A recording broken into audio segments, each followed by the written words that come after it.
Entonces, me gustaría que me ayudaran con los comentes. No son tantos. Solo me tienen que decir si son falso, verdadero, incierto, bueno, y por qué, ojalá. Pueden hablar por el micrófono también, no hay ningún problema. El comente 1 dice, si no existieran costos de ajustar el capital a su óptimo, la inversión sería cero. ¿Qué opinan? ¿Verdadero, falso, incierto?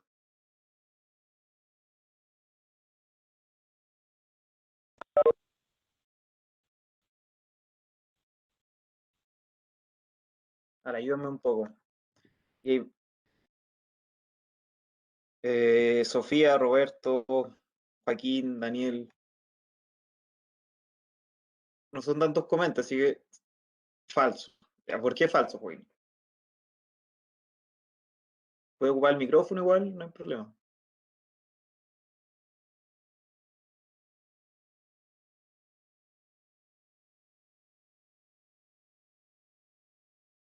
¿No? Bueno, porque sería como un incentivo a invertir harto. Ya, no, no, sería falso. Pero ¿por qué? O sea, perdón, sería verdadero. ¿Pero por qué sería verdadero? El, el tema es que cuando nosotros queremos ajustar, ¿no es cierto?, el capital, hay dos situaciones. Una en la que estamos, hay dos costos, perdón. Un costo por estar fuera del óptimo y el costo de ajustar el capital, ¿cierto? Entonces, ¿qué es lo que pasa? Si no existen costos de ajustar el capital, claro, yo tengo un incentivo a invertir, pero a invertir hasta llegar al óptimo, ¿no? Y si no hay costos de ajustar el capital, significa que yo invierto hasta el óptimo en todos los momentos. Entonces, en ese sentido es como si no hubiera inversión, porque en todos los momentos yo estoy en el óptimo, excepto de que haya un cambio en el óptimo. Entonces, en el sentido de que si todo fuera, esto es como una situación hipotética, como si todo fuera gratis.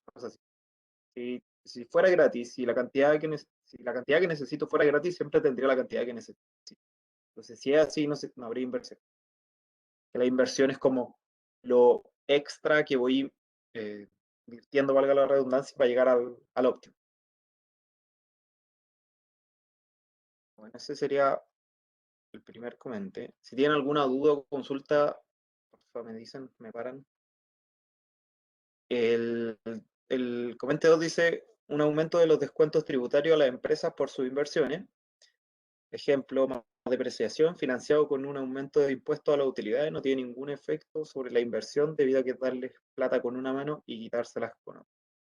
Entonces, para entender un poco el comente, cuando te dicen un aumento de los descuentos tributarios, significa que disminuyen los impuestos. ¿Ya? Entonces, eh, descuentos tributarios como al revés de impuestos, entonces un aumento de eso es una disminución de impuestos. Eh, por otro lado dice, entonces, por un lado tenemos un aumento de descuentos tributarios sobre las inversiones de las empresas y por otro lado tenemos un aumento de impuestos a las utilidades. Entonces dice que no tiene ningún efecto sobre la inversión que están realizando estas empresas porque por un lado te quitan plata y por el otro lado te están dando plata, entre comillas. ¿Ya? Esto lo voy a responder yo, es falso. ¿Por qué? Porque cuando hablamos de inversión, eh, cuando hablamos de inversión nosotros nos preocupamos de la demanda por capital. Entonces, si ahora tenemos un menor impuesto sobre la inversión, significa que, entre comillas, entre comillas, nuestra inversión es más barata. Así es claro. Si disminuye nuestro impuesto sobre la inversión, que al final el impuesto es un costo, ¿no es cierto? Nuestra inversión estaría siendo más barata y eso haría que la empresa, cuando va a tomar la decisión de invertir, tenga un aumento en la demanda por esta inversión, que es decir, un aumento por el capital, puesto que ahora es un poco más barato al final. Que caen los precios, sube la demanda. Esa es la idea. Solo un poco difícil de leer el tema del comentario, ¿no es cierto? Pero al final la idea es simple. Bajan los impuestos, significa una disminución de los precios, disminuye los precios, aumenta la demanda.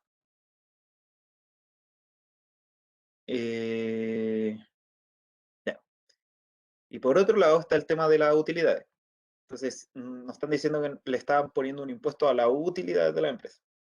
El tema es que las utilidades ya están fuera de la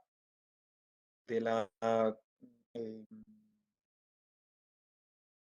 como que primero, son dos procesos distintos. Primero, una disminución del precio de la inversión y ahí la empresa decide cuánto va a invertir y después produce. Entonces, ya hubo un proceso de inversión, ¿no es cierto? Después produce, tiene un cierto bien, lo vende y genera utilidades. Y después de eso le ponen un impuesto sobre esas utilidades. Entonces, cuando le pusieron el impuesto sobre las utilidades, ya tomó la decisión de inversión. ¿Y qué pasó con la decisión de inversión? Ya sabemos que, dado que disminuyó, entre comillas, el precio de la inversión, hubo un aumento por la demanda por capital y esto provoca un aumento de la inversión. ¿Ya? Quizás me enredé un poco en este comente, me gustaría que me dijeran si se entendió. ¿Tienen alguna duda?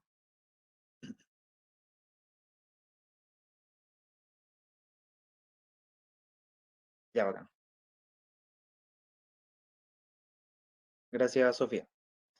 El 3 dice, si hubiera equivalencia ricardiana, la reacción del gasto privado a los cambios en el precio del cobre serían mucho mayores que en caso que no hubiera tal equivalencia. En este me gustaría que me ayudaran. Pueden comentar en el chat si es falso, verdadero, incierto.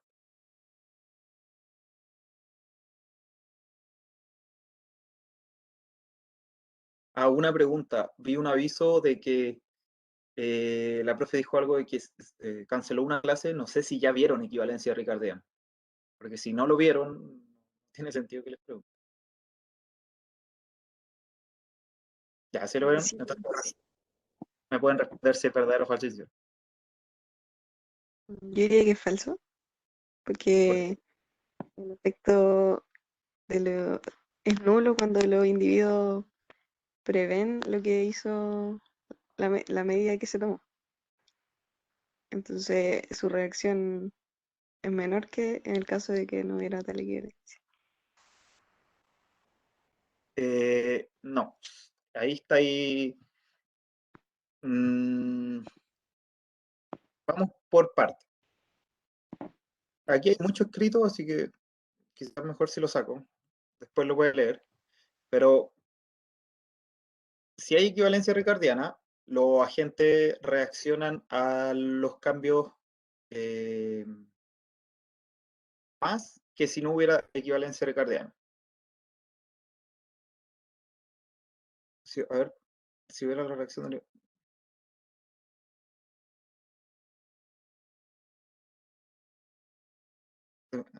Dame un segundo.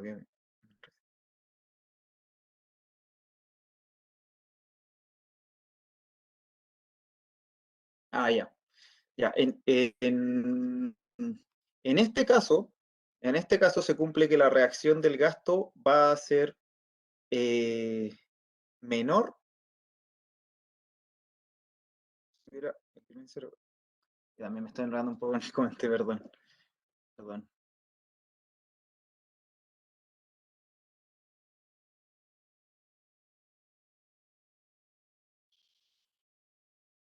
Subir equivalencia.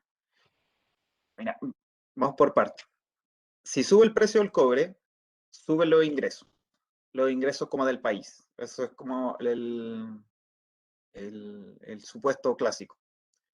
Como Chile es un país que se rige mucho por el precio del cobre, cuando este aumenta, también sube el ingreso del país, el IRE. Entonces, si el país se hace más rico, hay menos déficit fiscal, déficit en deuda, ¿bien? Si hay menos déficit, el gobierno reduce los impuestos. Esa es como la idea que quiere dejar el hecho de que haya un aumento del precio, ¿bien? Un aumento del precio del cobre. Si hay equivalencia ricardiana, los individuos saben que después en algún momento lo van a tener que pagar, entonces no cambian su trayectoria de gasto. o de consumo. ¿Ya? Entonces, cuando hay equivalencia ricardiana, no el empresario en este caso va a anticipar la caída de los impuestos y va a seguir gastando, claro, va a seguir consumiendo lo mismo, que en este caso, como es empresario, es el gasto de la empresa, seguir consumiendo lo mismo y en ese caso hace como un tipo de suavización, puesto que en el futuro va a tener que, si se reduce el impuesto ahora,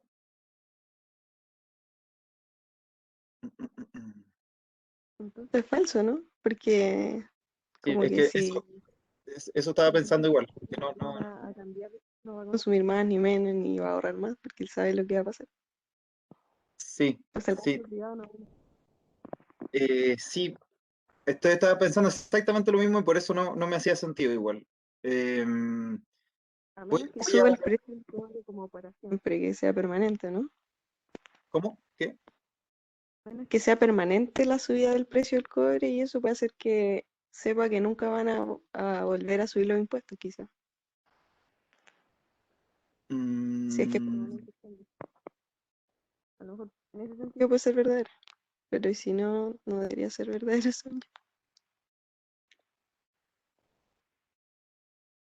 sorry que me haya enredado igual. Eh, claro, es que si podemos ver el cambio en el precio del cobre, si es permanente o es transitorio, en comparación a lo que es la equivalencia ricardiana. Entonces, si el aumento del ingreso es permanente, va a haber un aumento en el consumo. Si el aumento del ingreso es transitorio, va a haber un aumento en el ahorro, ¿no? Y la equivalencia ricardiana dice que el individuo no varía sus decisiones de consumo, dado que sabe que en algún momento va a tener que pagar el impuesto. Entonces, eh, eh,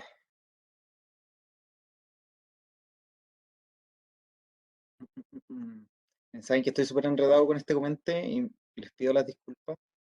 Preferiría que pasáramos al siguiente y yo lo voy a volver a revisar y voy a subir un aviso con la explicación correcta porque estoy con este documento. Estoy seguro que lo había entendido en delante, pero ahora lo volví a leer y me confundí. Entonces, les pido disculpas en ese sentido y voy a pasar al siguiente, ¿ya? Eh, pero me comprometo a subir un aviso con la explicación detallada para no dejar enredado a nadie. Ya. El 4 es la condición de solvencia para las finanzas públicas implica que el valor presente de los superávit fiscales debe ser igual al valor de la deuda pública. Este es falso.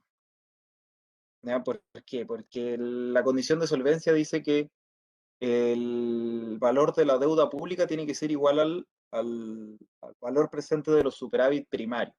Y el superávit primario es distinto al superávit fiscal. ¿Ya? Entonces, bueno, aquí están las tres identidades.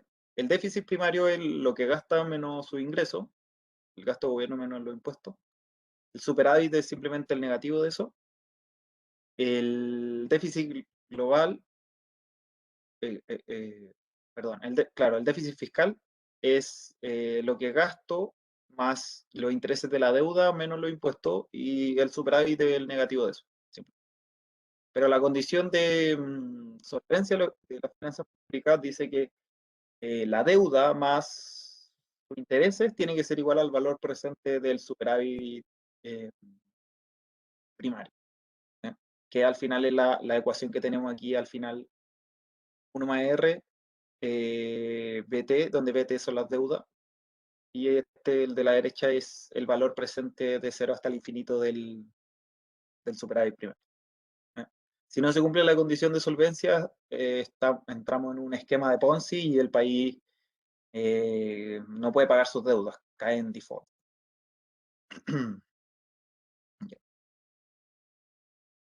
¿Tiene alguna duda con ese comente? El 4.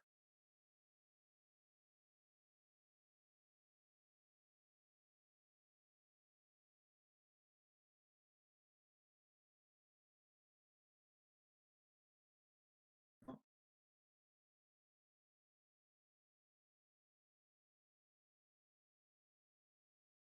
Sigamos entonces. El matemático 1 es de gobierno.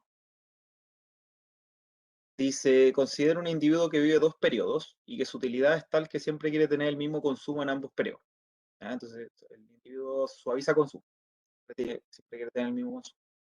El individuo tiene un ingreso antes de impuesto constante en ambos periodos igual a ahí. Ahí tiene, el individuo suaviza consumo y además tiene el mismo ingreso ambos periodos.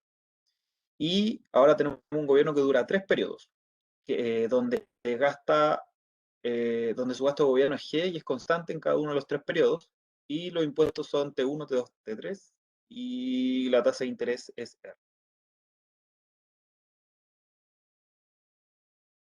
Entonces dice, escriba las restricciones intertemporales del individuo y del gobierno. Las restricciones del individuo son por periodo, no son intertemporales, y el individuo vive 2 periodos, son solo 2. Aquí está. El periodo 1 tenemos su consumo es igual al ingreso menos lo que paga y lo que ahorra. ¿Ah? Lo que paga son los impuestos y lo que ahorra es.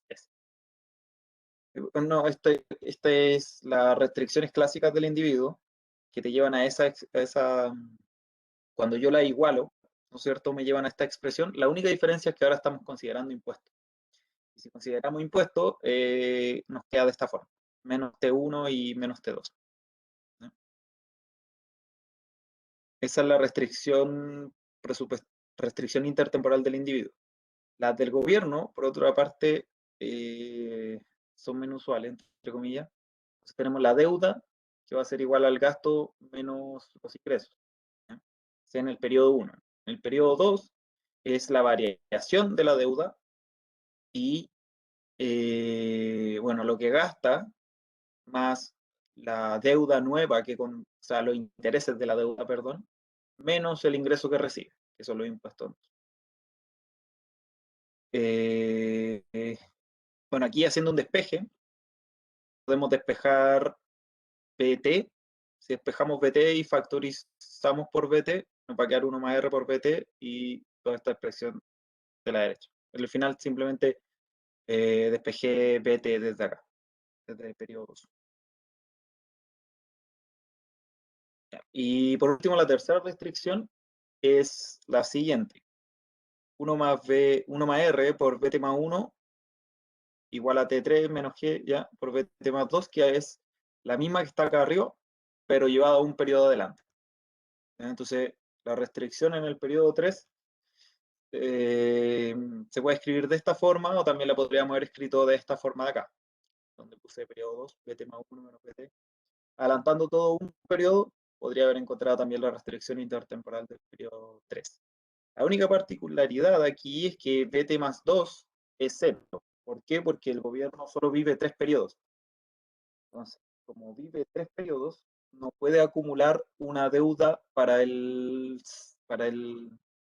claro, para el siguiente periodo. Como que al final en el periodo 3 tiene que tener todo pagado, todo resuelto ya. Por eso la condición implica que BT más 2 va a ser igual a 0. Al final es como una condición de no Ponzi, pero en, ¿cómo se llama? En una economía de 3 periodos, ¿no?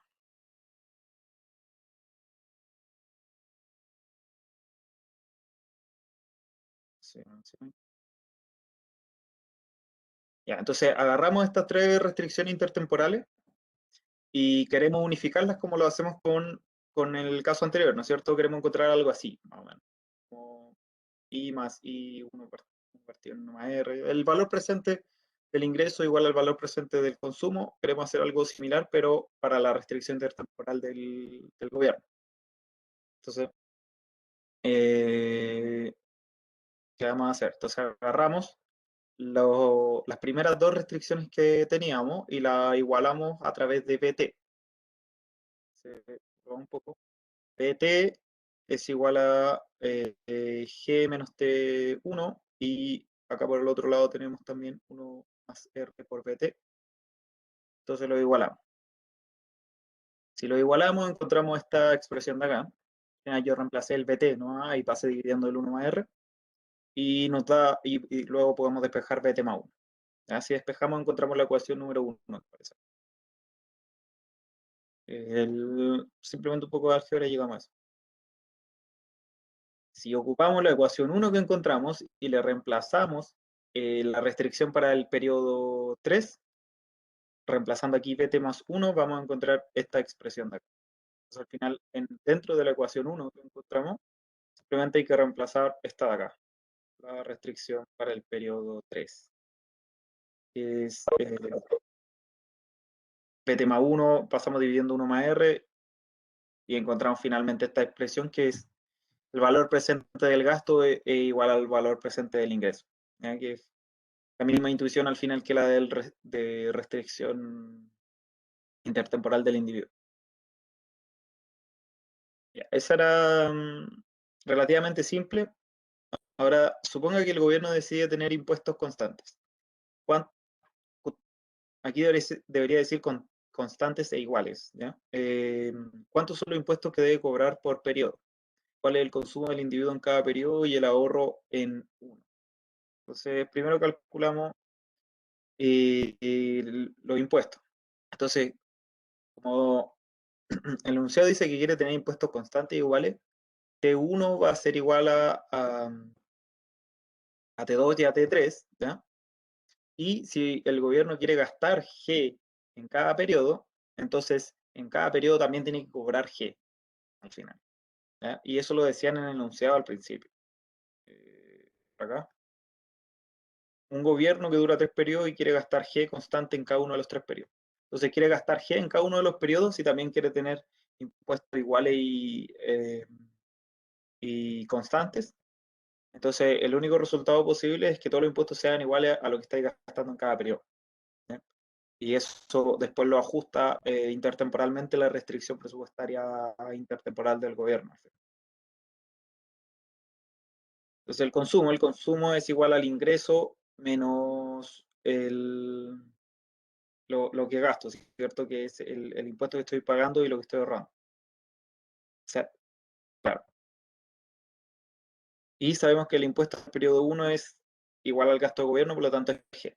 Entonces nuestro consumo al final está, entre comillas, dado. Aquí, aquí dice C, pero es como... No, hay que distinguir que no es C1, porque C1 es igual a C2, es igual a C3 y es igual a un C constante. Porque también decía que el individuo quería suavizar consumo. Entonces, tanto el gobierno como el individuo quieren suavizar consumo y quieren tener, como quieren suavizar consumo, van a gastar lo mismo en cada periodo. Si es así, el gobierno gasta G, si es así para el individuo, consume C. ¿Ya? Por eso no dice C sub 1 al final. Ya.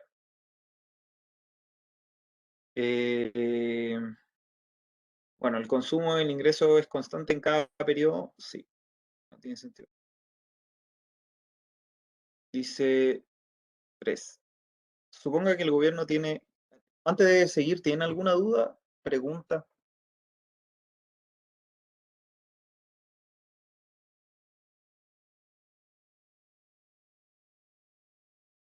Hola, perdón por interrumpir, pero en el 2 el ahorro sería igual a cero. Uy, Sí. ¿Por qué sería igual a cero?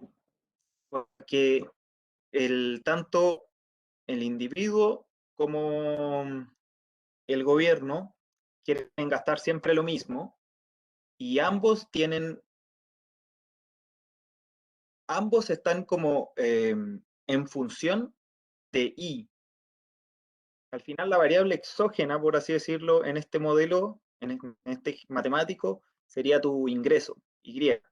¿Sí? Porque generalmente uno está tratando de decidir C1, C2, ¿no es cierto? Aquí aparte te ponen el impuesto en el periodo 1, en el periodo 2, en el periodo 3. Como que todos tienen subíndices. Si tienen subíndices, significa que son una variable de decisión, al final, entre comillas. Pero cuando tú dices, quiero que todos sean iguales porque voy a suavizar mi gasto, entonces estáis imponiendo una constante sobre ellos.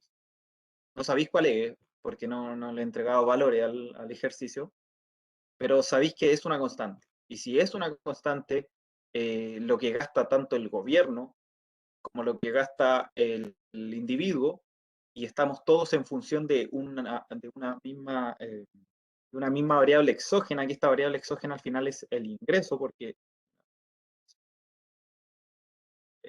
el individuo tiene un ingreso antes de impuesto constante igual a I. Entonces, al final tu variable exógena también siempre es igual.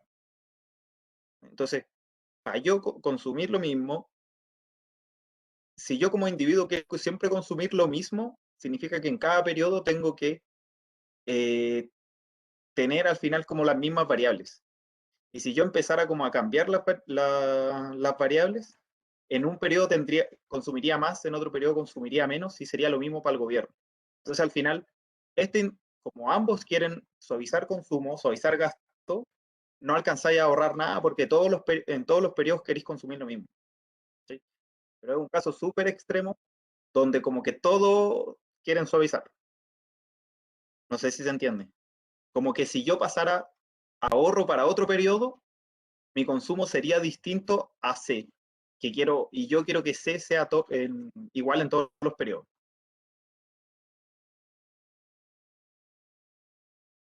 Claro, claro, si la gente tuviera ingresos distintos, habría ahorro o desahorro. O si el gobierno pidiera impuestos distintos en cada periodo. Si el gobierno pidiera impuestos distintos, tendría como otra variable de decisión al final. Pero como te está pidiendo que todos sean iguales y todos sean iguales a una constante al final, no tenéis nada que cambiar, no tenéis nada que decidir. Que al final es como un caso bien extremo.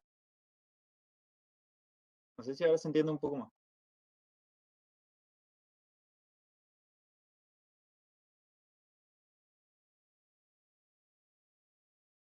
¿Les queda alguna duda?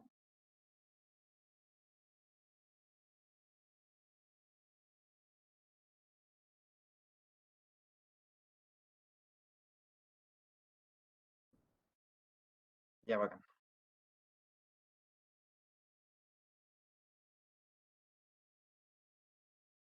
El 3 dice, suponga que el gobierno tiene elecciones en 1 y decide rebajar los impuestos a 0 en el periodo 1. Entonces, manteniendo el gasto constante en G, con el propósito de fomentar el consumo antes de las elecciones, lo que no cobró en 1 lo cobrará enteramente en el periodo 2, dejando el periodo 3 intacto. ¿Cuánto dejará de cobrar en 2? ¿Qué pasa con el consumo del individuo en ambos periodos? ¿Qué pasa con su ahorro? ¿Logra aumentar el consumo? ¿Por qué se cumple o no la equivalencia legal? Entonces, son hartas preguntas. ¿Ya? Repasemos un poco lo que acabamos de leer. Entonces, el gobierno decide rebajar los impuestos a 0 en el periodo 1. Entonces, T1 ahora es igual a 0. ¿Ya? Y pero va a mantener el gasto constante en cada periodo igual a G. ¿Ya? Entonces, después dice que lo que no cobra, entonces lo que no cobró en el periodo 1 en impuestos lo va a cobrar en el periodo 2. ¿Ya? Eso es lo más interesante. Y de ahí vamos a ir viendo cómo cambian las cosas. Bueno, y el periodo 3 queda intacto. Entonces, en el periodo 1 tenemos que el impuesto va a ser 0.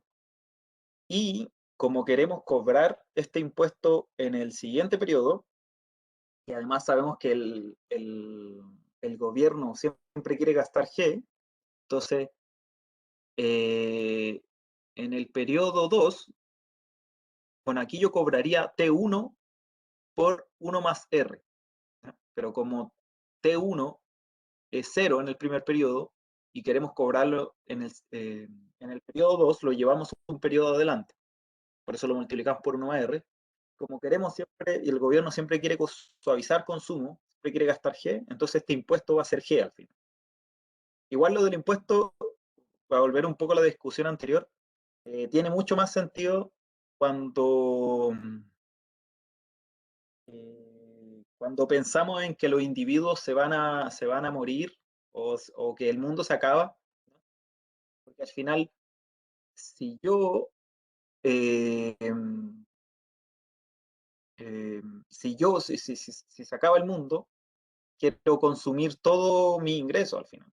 Entonces, si consumo todos mis ingresos y en cada periodo de ingresos yo quiero gastar o consumir exactamente lo mismo, que puede ser una constante G o una constante C, entonces significa que en cada periodo yo tengo que consumir exactamente el ingreso que tengo en cada periodo. Así hay un poco más de sentido.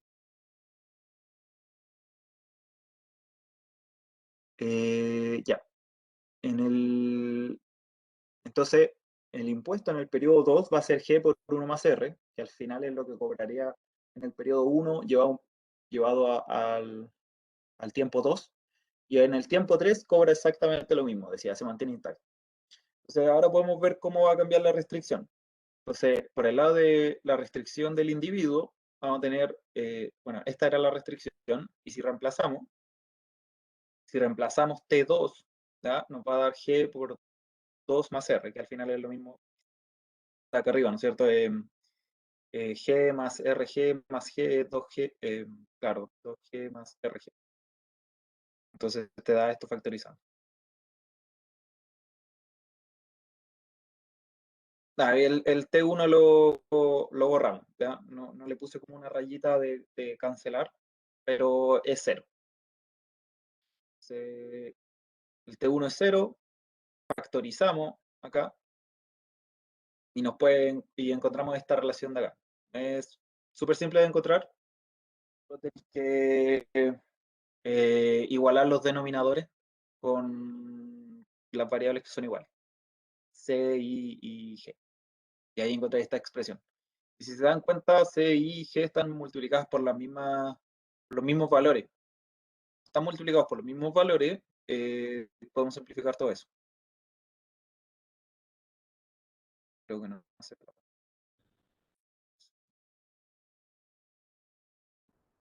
Debería verse algo más abajo. No salió bien el PDF, parece. Pero como simplificamos, todo lo que nos quedaría es consumo igual a ingreso menos gasto. ¿Ya? Ese sería al final el consumo en el periodo 1. Sería consumo igual a ingreso menos gasto, simplemente simplificando. ¿Ya? Entonces, el consumo se mantiene igual y el gasto de gobierno no subió el consumo.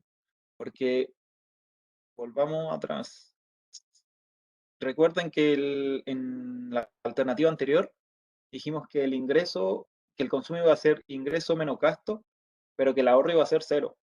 Entonces al final el consumo en el periodo 1 era simplemente ingreso menos gasto. ¿Ya? Esta era la situación anterior en la que todos los impuestos eran iguales a G. O sea, ahora en la nueva situación donde mi primer impuesto es 0 y después lo cobro en G, me da que consumo exactamente lo mismo. Mi consumo es igual a ingreso menos gasto. ¿Ya? Entonces, el consumo se mantiene exactamente igual y el gasto al final de gobierno no sube el consumo. Al final, avanzamos un poco más y voy a explicar por qué. Entonces, por el lado del ahorro, vamos a tener que es el ingreso menos tu consumo, tu gasto. Sabemos que el impuesto en el periodo 1 es 0, ¿ya? Y el consumo es exactamente el mismo que el anterior. Entonces, al final, el consumo es igual a ingreso menos gasto, y eso implica que el ahorro es exactamente igual al gasto de gobierno. ¿Ya? Entonces, ¿qué es lo que pasa? Aumenta el ahorro para pagar el mayor impuesto y mantenerse constante. ¿Qué implica eso? Equivalencia ricardiana. Entonces, la equivalencia ricardiana nos dice que el timing de los impuestos no afecta las decisiones de consumo de los individuos. ¿Ya? Entonces, si yo tenía un impuesto en T1 y ahora ese impuesto me lo corren a T2, el individuo que cumple con la equivalencia ricardiana se da cuenta de esto ahorra una parte de su ingreso, sigue consumiendo exactamente lo mismo, y esa parte de ingresos que ahorró la va a usar para, en el segundo periodo, pagar este impuesto que le dejaron de cobrar en el primer periodo para cobrárselo en el segundo. Entonces, por eso ahora el individuo ahorra, o la individua ahorra G, porque G es el valor del impuesto. La equivalencia ricardiana no se cumple cuando hay restricción presupuestaria. Sí, sí, sí se cumple, porque al final las restricciones presupuestarias son lo mismo que la restricción intertemporal, solo que están indexadas en el tiempo. La equivalencia ricardiana no se cumple cuando los impuestos o el gasto son distorsionadores. Como que en general cuando son distorsionadores es porque multiplican a algo, en cambio aquí los impuestos son una suma, de suma alzada. Yo estoy sumando T o restando T, y al final del día esto no influyen como en las decisiones de consumo del individuo.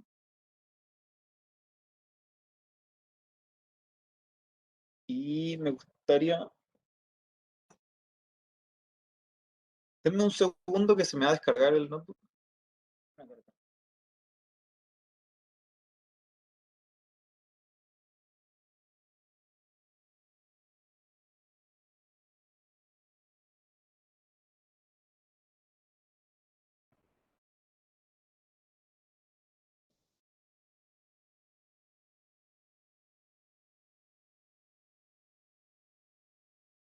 Entonces, quiero saber si se entendió bien lo de por qué sabemos que se está cumpliendo la equivalencia ricardiana.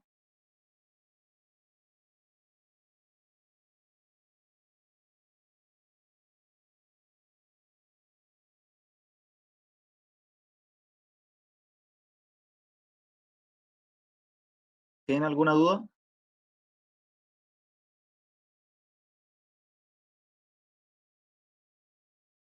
Ya, bacán.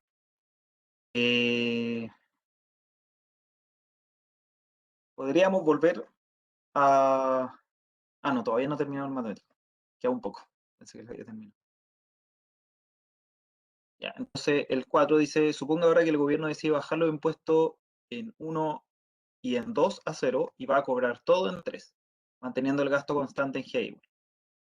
¿Cuánto será este nuevo impuesto? ¿Qué pasa con el consumo en el periodo 1 y en el periodo 2? Y el ahorro, que es el periodo 1, si hay un aumento, ¿no?, en el consumo y si se cumple la equivalencia ricardiana. Entonces, ahora seguimos de forma similar. Los impuestos en el periodo 1 y en el periodo 2 son 0 y pasamos todo al periodo 3. Para pasarlo al periodo 3 tenemos que ajustarlo según la tasa de interés para convertirlo al nuevo periodo, ¿no es cierto? Al periodo 3. Entonces, por eso nos queda multiplicado por 1 más R al cuadrado y por 1 más R normal. Se va 1. Luego de eso podemos usar la restricción intertemporal del individuo. Y aquí acuérdense que nos decía que era ingreso menos el impuesto en periodo 1 más ingreso menos el impuesto en periodo 2 partido en 1 más R. ¿Ya? Pero ¿qué es lo que pasa? T1 y T2 son 0. Entonces la restricción intertemporal del individuo al final no se ve afectada por el hecho de que pasaron todos los impuestos al tercer periodo. Y si es así, ya, si es así, me gustaría que ustedes me respondieran. ¿Cuál va a ser el consumo en el periodo 1? Solamente viendo lo que está ahí en la pantalla.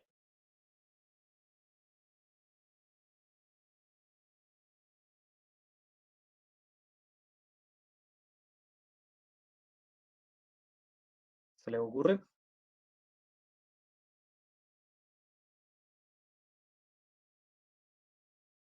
Va a consumir C. Sí, está bien, Paulín. Entonces, al final, fíjense que la restricción del individuo, como que al final no hay ninguna decisión que tomar, porque no tenemos ningún subíndice, está todo constante. Entonces, si está todo constante, porque el individuo quiere suavizar consumo, yo resuelvo esta restricción presupuestaria, cuando la resuelvo me va a dar que C es igual al ingreso. ¿Ya? Y sí, también es porque no vive en T igual 3. ¿Ya? Entonces, esa también es una de las, como supuestos detrás de la equivalencia ricardiana, que dice que el timing de los impuestos va a importar si es que afecta a las decisiones que toma el individuo dentro de su vida. ¿Ya? Entonces, si el individuo está muerto en el periodo 3, no le va a importar, entre comillas, lo que pase con los impuestos, entonces no los toma en cuenta. ¿Ya? Si no los toma en cuenta, vamos a volver a la situación inicial, donde teníamos que el consumo igual al ingreso, y si el consumo es igual al ingreso, no hay ahorro. ¿Ya?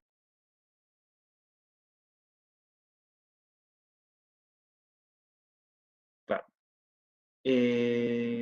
Bueno, este modelo, por ejemplo, no toma en cuenta si un individuo quisiera dejarle herencia, por ejemplo, si quisiera dejarle herencia a sus nietos, que pues, si él se muere en dos y los nietos nacen en tres, y él o la persona está gastándose todo su ingreso, ¿no? Al final no le estaría dando nada, ¿ya? Entonces, igual siempre hay que pensar en que los modelos son bastante simplistas a veces, dependiendo de lo que queramos estudiar o investigar.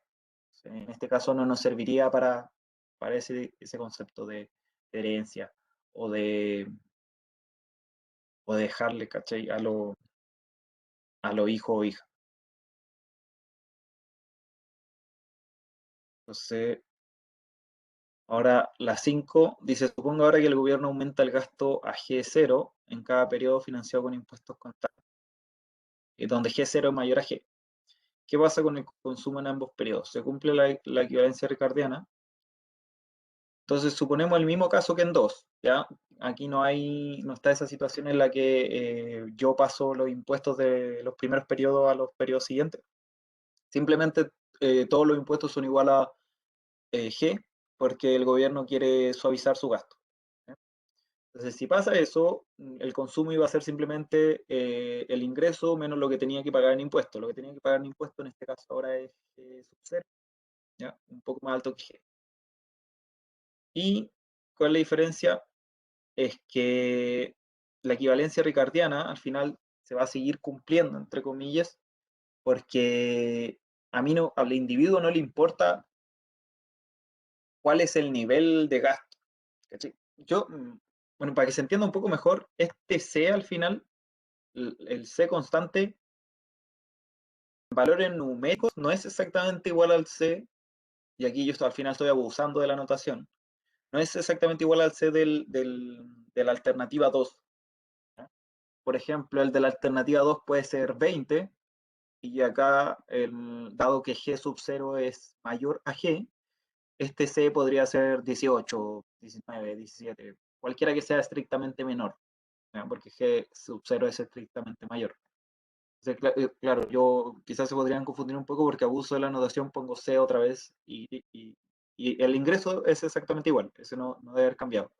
Pero este C varía en comparación al de la alternativa 2. Lo que sí no varía es que este es igual cada periodo respecto a este mismo problema. Entonces, en la parte 5, al final, yo también estoy suavizando consumo como individuo y suavizando gasto como gobierno. La única diferencia es que ahora el gobierno está tomando un gasto mayor, ¿ya? Pero la equivalencia ricardiana al final se va a seguir cumpliendo porque al individuo ricardiano no le importa eh, el número específico, sino cómo se va a financiar, ¿ya? Entonces, yo podría volver a hacer el ejercicio de cambiar los impuestos con este nuevo G sub 0 y obtendría resultados ricardianos, eh, independiente de que el G haya aumentado. Esa es la idea.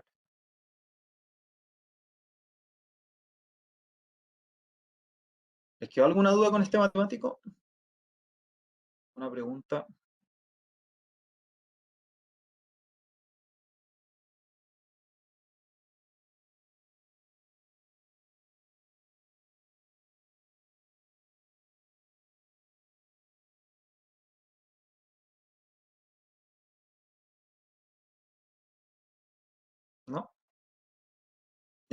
Ahora que vimos toda la parte de equivalencia ricardiana, me gustaría que volviéramos al comente que en delante me sentí un poco nervioso y me rendí, entre comillas. Pero ahora yo creo que lo podemos sacar sin problema. Solo hay que pensar con tranquilidad. Entonces, lo que teníamos acá es que queremos ver cómo es la reacción del gasto privado, es decir, de los individuos, respecto a cambio en el precio del cobre. Entonces, no veamos la respuesta, solo pensemos. Si aumenta el precio del cobre, significa que aumenta el ingreso del país. El supuesto más razonable es que van a disminuir los impuestos porque el país es más rico. Si el país es más rico, es capaz de pagar sus deudas a partir de un ingreso exógeno que no es, que no al final, que no se lo estáis pidiendo a los individuos. Entonces, de esa forma igual es razonable decir que tú podéis disminuir tus impuestos ya que vaya a pagar tus deudas o lo que sea que queráis gastar con este nuevo ingreso que es el aumento del precio del cobre. Entonces, ya, y aquí va la idea que me faltaba antes. Si bajan los impuestos dado este aumento del precio del cobre, los individuos o las individuas saben que en algún momento esta variación del precio del cobre se va a acabar y van a tener que pagar, ¿no es cierto?, esta disminución de impuestos. Entonces, y ahora te bajo el impuesto, significa que en el futuro me van a subir el impuesto en algún momento, porque el aumento del precio del cobre, el precio del cobre fluctúa al final. No siempre voy a estar en un aumento del precio del cobre.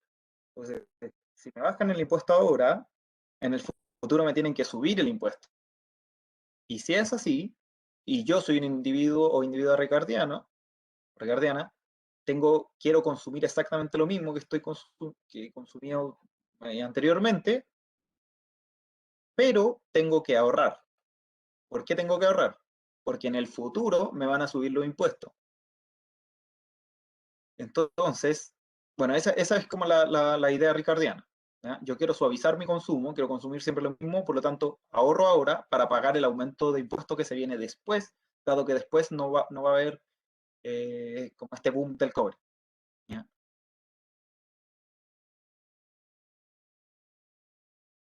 Entonces, claro. Entonces, el individuo ricardiano ahorra para pagar ese impuesto. Y ahora lo podemos comparar con la teoría del ingreso permanente. ¿Ya? La teoría del ingreso permanente nos dice que si tenemos eh, un aumento en el ingreso de forma permanente, vamos a tener que el... No sé si se escucha como un golpecito que es mi perro, que quiere que abra la puerta, así que lo siento si se escucha feo. Ya, entonces, la teoría del ingreso permanente nos dice que si hay un aumento del ingreso permanente, los individuos aumentan su consumo. ¿Ya? Y, por otro lado, si hay un aumento del ingreso de forma transitoria, los individuos aumentan su ahorro. ¿Ya? Entonces, el individuo ricardiano va a reaccionar más fuerte. A ver, como dice el comentario, si hubiera equivalencia ricardiana, la reacción del gasto serían mayores que en el caso que no hubiera tal equivalencia. Ya. Entonces, el individuo ricardiano ahorra y el individuo de ingreso permanente, ante un shock permanente, eh, eh, aumenta su consumo. ¿Ya? Entonces, al final, la reacción más fuerte sobre el gasto o sobre el consumo la hace el individuo del ingreso permanente. ¿Ya? Entonces, denme un segundo para echar el perrito. No sé, piensen un poco lo que acabo de decir, si les queda alguna duda, díganme.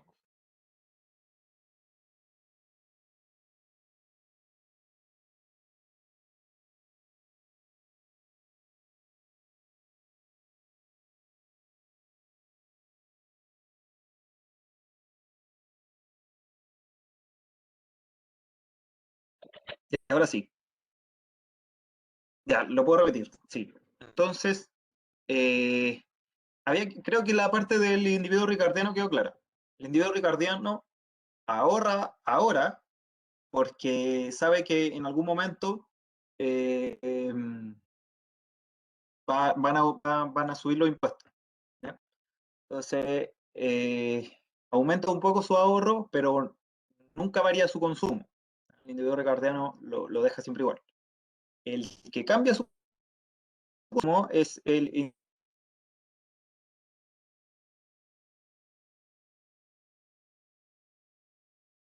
consumo. Y yo le hice la distinción entre transitorio y permanente, pero esa distinción que le hice es un poco tosca al final. ¿Por qué? Porque el individuo del ingreso transitorio, como sin ser tan brusco, sin ser como tan tajante, no solamente cambia su ahorro, puesto que cambia su ahorro y su consumo. Siempre se dice que en el ingreso, cuando hay una variación de ingreso permanente, solo cambia el consumo, y cuando hay una variación de ingreso transitoria, solo cambia el ahorro. Ya, no es tan así.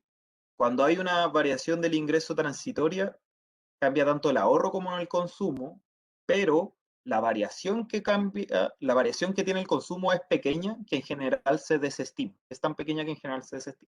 Ya, pero igual hay una variación pequeña en consumo, cuando tenemos un cambio en el ingreso transitorio. ¿Ya?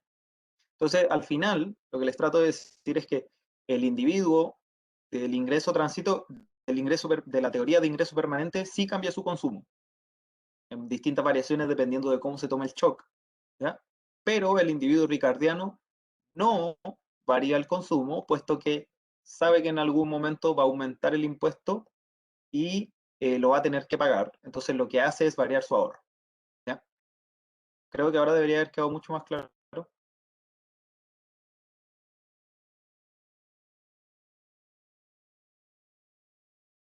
¿Les quedó alguna duda?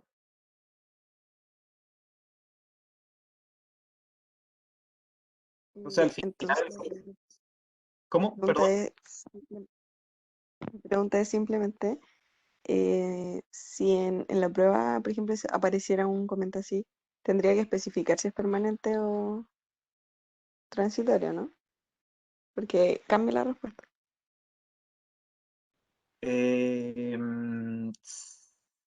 Sí, o sea, la idea es que el comente fuera lo más específico posible, pero mm, cuando tú pensáis en un cambio en el precio del cobre, ¿qué, qué creéis que es transitorio o permanente? Así como todo con sentido común. Que depende porque tendríamos que ver cuántos años analizamos. Si analizamos muchos años y vemos una tendencia al alza, yo podría decir que es permanente, pero si no, Mm, si solo igual, analizamos un periodo. es que eso es un poco como... no estaría tan correcto porque el precio del cobre siempre está fluctuando. Si yo me abstengo como un periodo de tiempo muy corto, obviamente no vería una tendencia a la baja o hacia arriba, ¿cachai? Como que no vería fluctuaciones. O si estoy en un periodo muy corto de tiempo. Podría haber solo bajas o solo hacia arriba o solo constante. Entonces, eh, eh, lo que yo pensaría es que sí, el precio del cobre fluctúa en el tiempo y por lo tanto los cambios en él son transitorios. ¿Ya? El problema que hay entre juntar esto con la teoría del ingreso permanente es, eh, es un poco, claro, lo que tú decís de esto de los periodos de tiempo, ¿ya? Pero yo generalmente pensaría que es transitorio. Y eso lo podéis poner como supuesto. Pero si es transitorio, en este comentario específico, no pasaría eso de que la reacción del gasto privado es menor que si no fueran ricardianos. Eh, el individuo ricardiano reacciona menos que el no ricardiano. Esa era la conclusión al fin. Porque el individuo ricardiano varía menos su consumo que, que el individuo del ingreso permanente, independiente si es transitorio o permanente. Perfecto. Entonces al final el comente era falso, ¿ya? Porque nos dice que si hubiera equivalencia ricardiana, la reacción del gasto sería mayor que en caso que no hubiera equivalencia ricardiana, y no. Según el análisis que hicimos, no, es al revés. Entonces, el individuo ricardiano no cambia su consumo, su gasto, pero lo otro siempre lo cambia. No sabía en qué proporción, pero sí lo cambia un poco.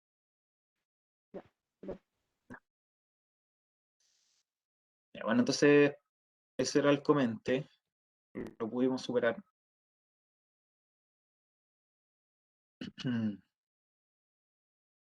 Y nos queda el último matemático, que es cortito igual, de inversión. Dice, supongo que la demanda por inversión de una economía está dada por la ecuación siguiente, ¿ya? Donde el nivel de capital deseado es K3, es K asterisco. Y K asterisco está dado por la siguiente ecuación. Y es el producto, R la tasa de interés real, se supone que no hay depreciación ni inflación. Aquí debería ser R minúscula. Esta es la tasa de interés real, es 0,05. El lambda es 0,25 y el precio está normalizado. Se interpreta económicamente el término lambda y explique bajo qué condición la tasa de interés real es igual al costo de uso del capital. Entonces, el término lambda es el que acompaña a esta diferencia, ¿ya? La diferencia entre el capital óptimo y el capital del periodo anterior. Entonces, ¿qué representa el lambda? ¿Cuánto afecta el no es, cuánto afecta el estar fuera del óptimo a la inversión? Eso es como en términos simples. Porque fíjense, yo estoy, este paréntesis al final es la diferencia entre el capital óptimo y el capital del periodo anterior, ¿ya? Entonces, la inversión está en función de esta variación. Si el lambda, sí, el lambda está entre 0 y 1, debería decirlo en el enunciado también. Como el lambda está entre 0 y 1, si está más cerca de 1, significa que esta diferencia afecta más a la inversión. Y si está más cerca de 0, la diferencia no afecta tanto a la inversión. Como el estar fuera del óptimo. Esa sería como la manera más económica de interpretarlo. El estar fuera del óptimo va a afectar más a la inversión, a la función de inversión, si es que el lambda está más cercano a 1. Esa es la idea, ¿ya? El hecho de que está entre 0 y 1 es porque refleja costos convexos, ¿ya? Sobre el estar fuera del óptimo. Eso ustedes ya vieron el capítulo de inversión, si no me equivoco. Sí, así que deberían habérselo mencionado.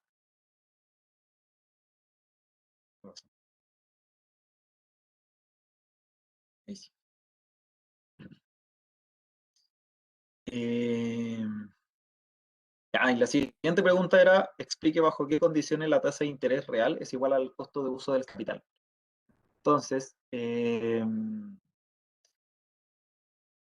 y ahora sí, esta R grande es el costo de uso del capital, ¿ya? La R grande de acá está equivocada, está errónea. Debería ser una R chiquita. Voy a arreglar cuando suba el material. Entonces, queremos saber que bajo qué condiciones la tasa de interés real, que es la R chiquitita, es igual al costo de uso del capital, que es la R grande, ¿ya? Entonces veamos lo que nos decía el enunciado. Esto es súper fácil, es simplemente reemplazar. El precio está normalizado a 1, entonces el precio del capital es igual a 1, y nos dicen que no hay depreciación ni tampoco inflación, ¿ya? Y esta de acá es la fórmula más general al final para el costo de uso del capital, que es el R.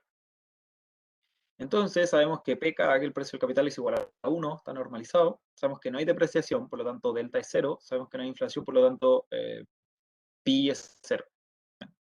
Si estamos en ese caso, solamente nos queda que R es igual a la tasa de interés real menos la variación porcentual del precio del capital. ¿Ya? Y en ese caso, ¿cuál sería la condición para que la tasa de interés fuera igual al costo de uso del capital? Simplemente que no hubiera variación en el precio del capital.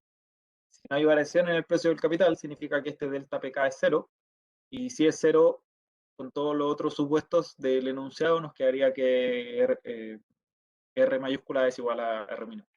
El costo de arriendo del capital es igual a la tasa de interés real. ¿Les quedó alguna pregunta? ¿Sí? ¿Una duda?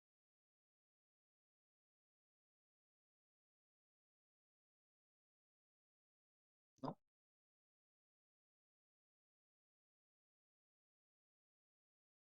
Okay. A ver. Si sube de precio el capital, el costo de uso es menor. Sí. Si sube el precio del capital, significa que delta PK es mayor a 0. Y es mayor a 0, significa que esta expresión negativa al final estaría haciendo efecto. Si hace efecto, me disminuye R. Por lo tanto, disminuye el precio del capital. También lo podría hacer con una derivada, en verdad. Podéis derivar R respecto a delta PK y eso te daría menos 1 partido en PK. PK siempre, los precios siempre son positivos, por lo tanto esa derivada sería siempre negativa. Por lo tanto, aumentos del precio del capital provocarían disminución del costo de uso.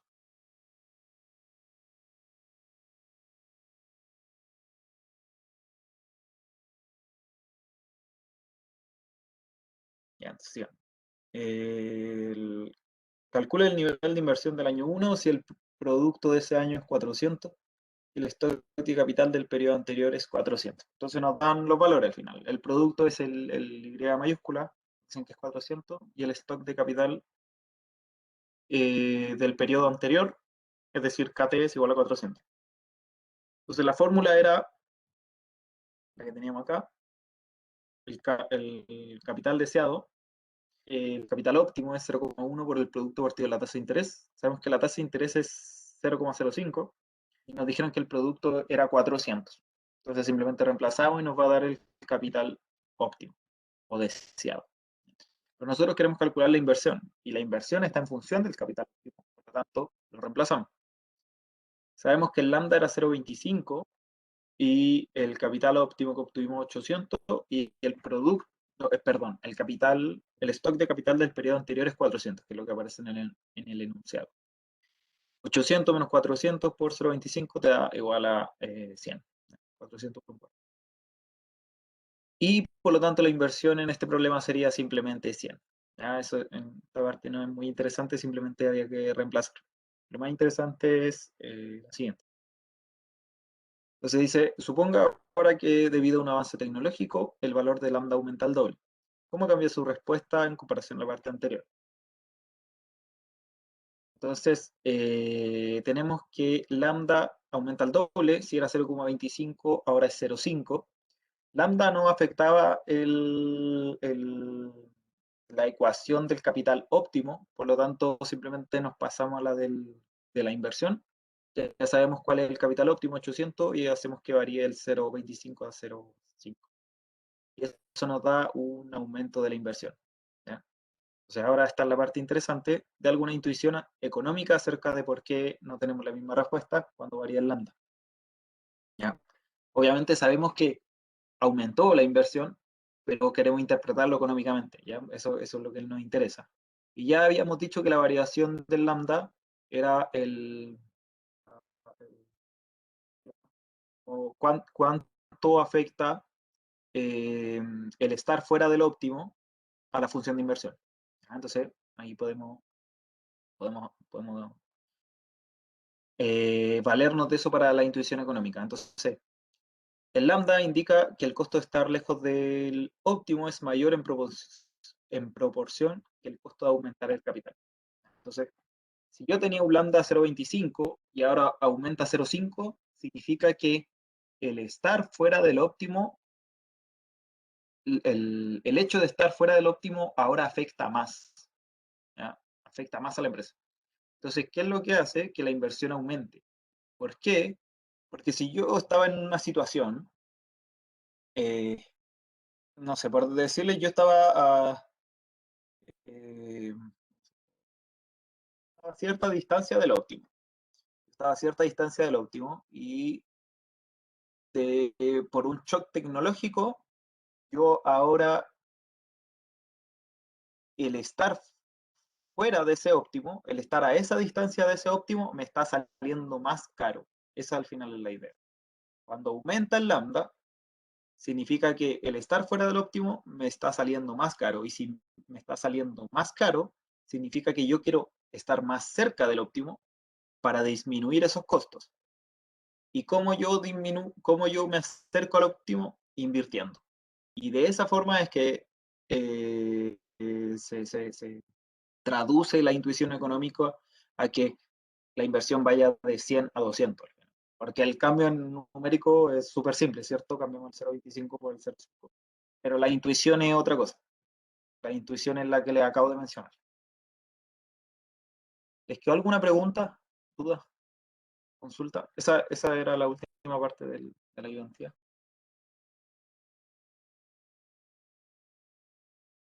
¿Les quedó alguna pregunta en cualquier parte de la ayudantía? ¿Una pregunta del curso en general? De lo que sea que les pueda ayudar.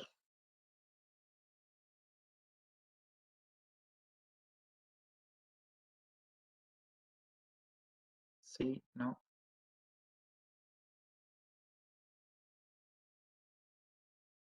Voy a dejar de compartir. ¿Todo bien? Bacán. Gracias. Voy a detener la grabación.